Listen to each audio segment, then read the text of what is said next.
وحنيني لصحبتي وحنيني لصحبتي وحنيني.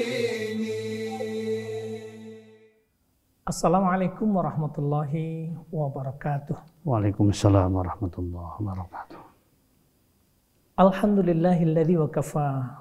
Wassalatu wassalamu ala ibadihi alladzina astafa wa ala alihi wa ashabihi ala ahli sidqi wal wafa wa ba'du.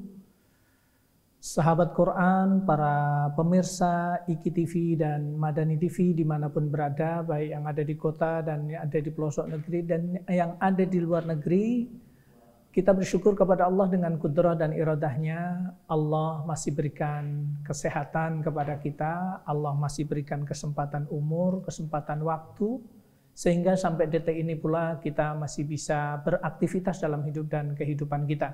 Salawat dan salam semoga senantiasa terlimpahkan kepada Rasulullah Muhammad sallallahu alaihi wasallam, kepada keluarganya, sahabatnya, serta kaum mukminin dan mukminat yang selalu taat dan patuh kepadanya.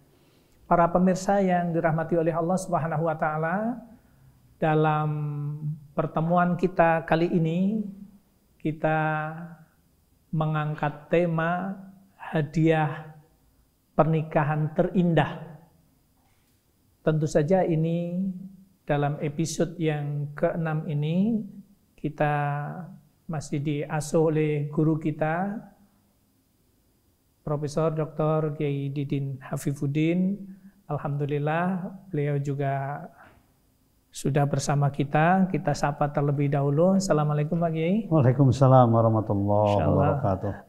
Sehat Pak Kiai ya? Alhamdulillah Ustaz. Alhamdulillah, Masya Allah. Senang sekali hari ini masih bisa melanjutkan kembali. Ya. Terima kasih Pak Kiai atas ketersediaannya, Masya Allah. Baik, para pemirsa yang dirahmati oleh Allah Subhanahu wa taala, tentu saja bahasan kita ini adalah kita akan membahas poin-poin penting. Begitu indahnya prosesi perjalanan pernikahan dan kemudian dinilai ta'abudan wa taqarruban sebagai bentuk ibadah dan pendekatan diri kita kepada Allah ketika kita memproses menjalani pernikahan itu, dari mulai menyiapkan diri sampai kemudian bahasan hari ini. Tentu saja bagi yang masih muda, yang sedang menyiapkan diri untuk melangkah ke jenjang pernikahan, ini adalah sesuatu yang sangat urgen, sesuatu yang sangat penting untuk kita fahami agar benar-benar kita memiliki sejarah yang indah di dalam proses pernikahan ini. Baik, untuk bahasan kita kali ini, ya, kalau tadi judulnya hadiah pernikahan terindah, poin-poinnya insya Allah nanti kita akan bicara tentang mahar. Apa itu mahar, sejauh mana urgensi mahar, kemudian bentuk mahar itu apa saja, insya Allah akan disampaikan oleh guru kita. Ini akan menjadi ilmu yang akan memandu perjalanan kehidupan kita ketika kita melangkah ke pernikahan. Untuk sepenuhnya saya persilahkan kepada Pak Kiai. Pak Kiai. Baik, terima kasih Ustaz. Assalamualaikum warahmatullahi wabarakatuh. Waalaikumsalam. Bismillahirrahmanirrahim. Alhamdulillahirabbil alamin. Wassalatu wassalamu ala asyrafil anbiya'i wal mursalin Sayyidina Muhammadin wa ala alihi wa sahbihi ajma'in. Wala hawla wala quwata illa billahil aliyil azim. Sahabat Quran yang saya muliakan, yang saya cintai, para pemirsa IKI-TV dan Madani TV yang berbahagia, Islam itu agama yang sangat menekankan pada tawazun. Tawazun itu artinya keseimbangan. Keseimbangan lahir dan batin, keseimbangan fisik, material, dan spiritual, keseimbangan antara ilmu dan amal, keseimbangan antara pribadi, keluarga, maupun masyarakat. Demikian pula dalam hal yang berkaitan dengan pernikahan, keseimbangan ini perlu dijaga. Keseimbangan dalam pengertian untuk bertanggung jawab sebagai suami, bertanggung jawab sebagai istri, tapi keseimbangan yang berkaitan dengan masalah materi, kemampuan materi. Makanya Rasulullah SAW mendorong para pemuda yang ingin melaksanakan pernikahan dengan kata-kata ya ma'asyaras sabab, wahai generasi muda, man istata'a minkumul ba'ah, barang siapa yang kalian memiliki al-ba'ah, kemampuan. Nah, kemampuan yang seimbang, kemampuan secara fisik bergaul dengan istri, tapi juga kemampuan secara materi, tentu disesuaikan dengan kemampuan diri sendiri. Kemampuan secara materi dikaitkan dengan yang disebut dengan mahar, bahkan juga biaya untuk walimah, bahkan juga nafkah. Karena itu hal-hal yang mendasar yang perlu kita sadari bersama. Artinya apa? Setelah pernikahan melekat berbagai macam tanggung jawab dan kewajiban yang harus dipenuhi secara bersama-sama. Apalagi mahar ya disebutkan langsung dalam Al-Quran, bahkan dalam berbagai macam redaksi. Misalnya sebagai contoh, wa'atun nisa saduqatihinna nihlah, surat An-Nisa ayat 4. Silakan itu dipelajari, itu surat An-Nisa di awal itu berkaitan dengan gerbang pernikahan. Salah satunya itu wa'atun nisaa saduqatihinna nihlah. Berilah oleh kalian kepada istri-istri kalian saduqatihinna, mahar-mahar perkawinan, nihlah, dengan kerelaan, dengan kebersihan, dengan kejernihan hati, dengan keikhlasan. Artinya tatanan keikhlasan itu sudah ditanamkan. Kenapa harus ikhlas? Karena perkawinan ini walaupun masalah muamalah, walaupun berkaitan dengan hubungan pribadi antara kita dengan calon istri kita, tapi juga dia merupakan bentuk ta'abudian, ibadah kita kepada Allah Subhanahu wa Ta'ala. Kenapa? Karena ini mengikuti sunnah Rasul dan sunnah para Rasulullah SAW yang lainnya. Karena itu bentuknya merupakan bentuk ibadah. Bahkan Nabi mengatakan dalam sebuah hadis yang pernah juga disampaikan pada pertemuan-pertemuan yang lalu, man nakaha faqad kamula satrudini falyattaqillah fi syattil akhir. Barang siapa yang melaksanakan pernikahan dengan niat yang baik, ya, dengan niat untuk menjaga akidah, keyakinan, pergaulan, menjaga agama, ingin mendapatkan keturunan yang soleh dan soleha, ya, faqad kamula satrudini. Bayangkan tuh, maka telah sempurna separuh agamanya. Falyattaqillah fi syattil akhir. Kenapa mahar itu menjadi penting? Karena mahar itu sebenarnya salah satu bentuk pengorbanan dari calon suami kepada calon istri, salah satu bentuk kecintaan. Ya, yang pertama dia ditekankan kepada calon suami. Kalau Anda memang siap melaksanakan itu, walaupun ini bukan merupakan rukun, tapi sebuah kewajiban, hendaknya coba Anda berusaha untuk mendapatkan mahar. Dan mahar itu sesuai dengan kemampuan. Ya, sesuai dengan kemampuan. Jangan ifrat, jangan tafrid. Jangan berlebih-lebihan, tapi jangan juga ngecil-ngecilkan. Karena Islam itu tidak senang dengan perbuatan tafrid dan juga tidak senang dengan perbuatan ifrat yang terlalu ekstrim. Mahal misalnya, ekstrim, biayanya mahal, maharnya terlalu besar dengan segala macam, tapi juga tidak boleh dengan hal-hal yang menganggap sederhana pernikahan. Tidak boleh tafrid dan tidak boleh ifrat. Bahkan Umar bin Khattab pernah mengumpulkan para wanita di zamannya. Beliau sebagai khalifah. Beliau kumpulkan karena itu banyak laki-laki dan perempuan yang masih jomblo. Ya, kalau sekarang istilah jomblonya yang belum melaksanakan pernikahan. Umar bin Khattab mengumpulkan, kemudian beliau mengatakan, ayuhan nisa la taghalu fil muhur. Wahai kaum wanita, la taghalu fil muhur. Janganlah kalian membuat memahalkan, la taghalu. Ya, janganlah kalian memahalkan ya fil muhur dalam mahar.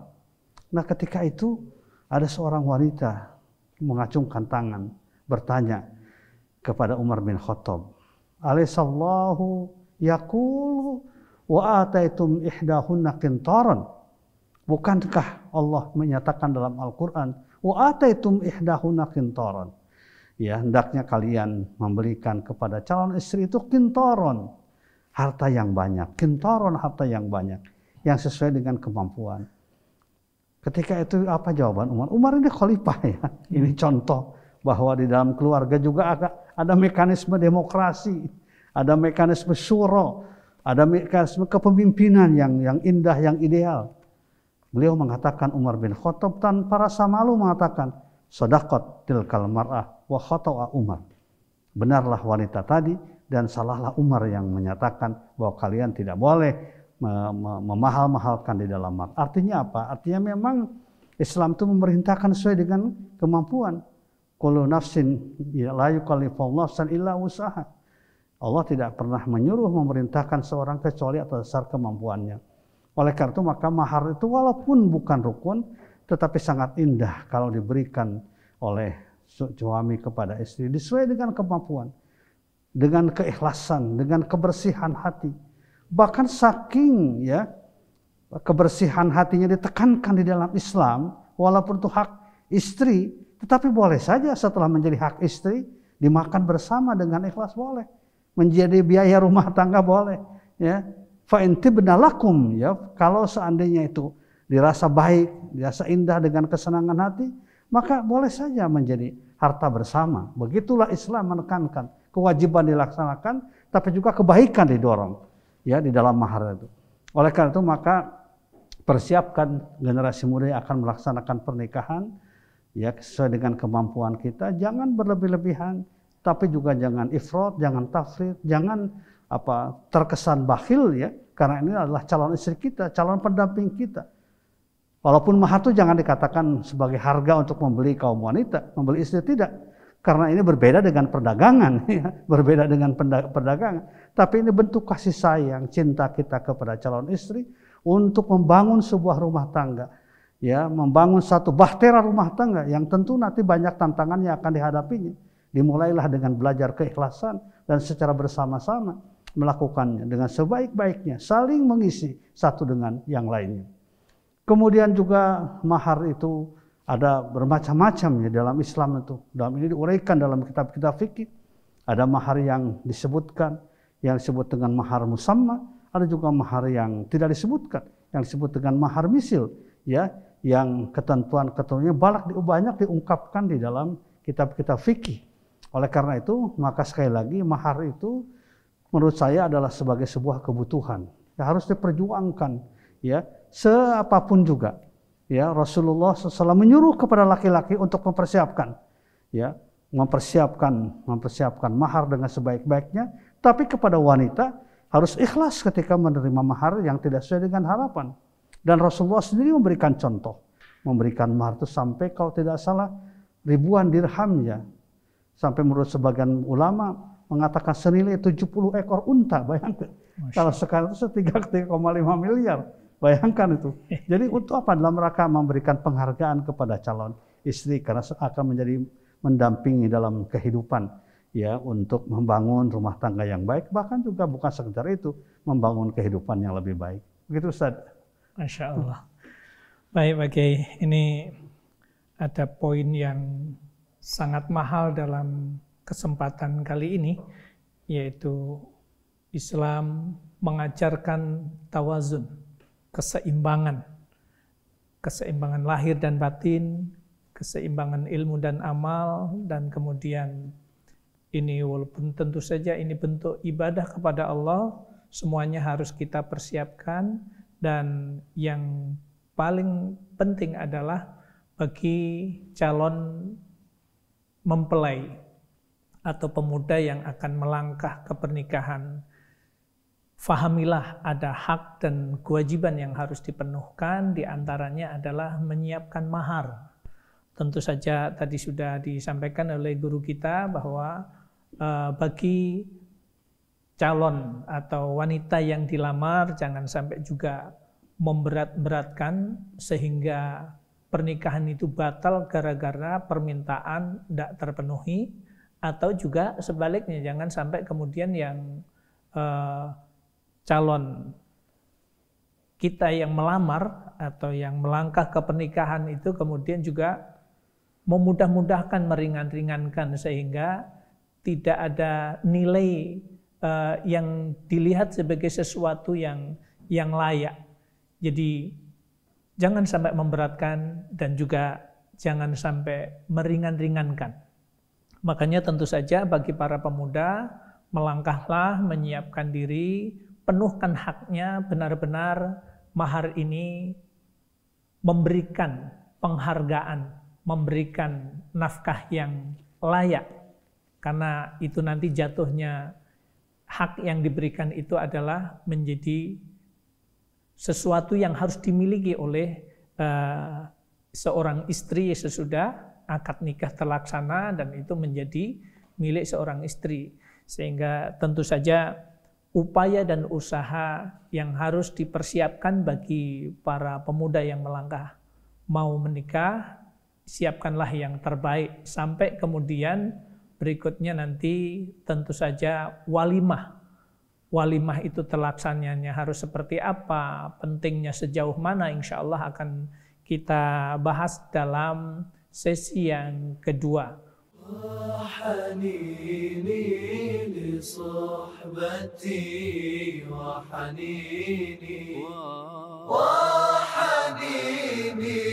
لصحبتي وحنيني